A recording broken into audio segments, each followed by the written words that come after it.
Anger is rising once again on the streets of Okinawa. Hundreds of protesters flooded the area outside the U.S. Marine Corps Camp Schwab in Nago on Saturday, pouring into the streets with a single defiant message: no more bases, no more war.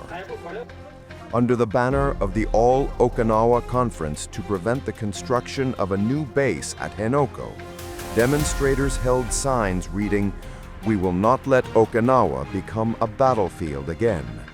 Close all U.S. bases." For many here, this is not just a protest, it is a fight for survival. Nago City Council member Kumiko Onaga delivered a chilling warning. The children who will bear the future. We continue to carry the legacy of the base, leaving that inheritance behind for them. Another protester echoed an even darker fear. The most useless thing is right here. We really should stop this as soon as possible. Japan must protect its own land. The self-defense forces must protect it. On top of that, with the exercise of collective self-defense, we now have an era of existential threats. If that is recognized, then Japan, the self-defense forces, can go elsewhere. They can launch attacks. This is exactly a system that invites war. What happens if we invite war? It means turning the Nansei Islands into a battlefield. In other words, it means making our region a battleground, and that agreement is included in all of this. That is precisely why we must oppose it. Okinawa, already one of the most heavily militarized regions on Earth, is home to around 30,000 U.S. troops.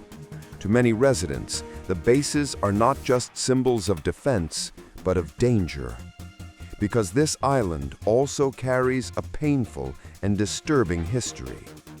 Between 1972 and 2023, more than 6,000 criminal cases were filed against U.S. military personnel stationed in Japan. Nearly 600 of them were violent crimes, including murder and sexual assault. Local resident Masanori Okuma says the anger has never faded. It's still going on, and there are no real regulations in place. It's not just us Okinawans. People from all walks of life are expressing their anger in the comments. I want to broadcast to the world. Why isn't anything being done? Even speaking as an Okinawan, I can say that everyone feels this anger deep inside. Another local, Hiroji Yamashiro, delivered one of the strongest calls yet. People talk about changing the status of forces agreement, and everyone raises their voices, but ultimately to truly eradicate violence, especially sexual violence. There is no other way but to remove the military, the presence of U.S. soldiers from Okinawa. We have come to feel this deeply over time. It's difficult to counter the pressure from the government, from the nation, but in any case, these tragic incidents keep happening one after another. To monitor the soldiers, groups of 10 or 20 military personnel are dragging themselves through the town, but honestly, it's a real nuisance. It's as if the military has intruded into the daily lives of citizens. More than anything, don't let the military, the soldiers, leave the base. Can't even lay a finger on anything inside the base, and if we so much as touch the wire fence, we're told not to touch it. But the American soldiers can come and go freely even at night. They say that after a certain hour at night, it's off limits, but that doesn't matter at all. In reality, the soldiers just come back when the gate opens again. The military itself is allowing this kind of lax behavior, even just at Base B. They try to appease the prefectural residents by acting like they're enforcing the rules as if to say, see, we're cracking down, but honestly, it's such a farce. It's infuriating.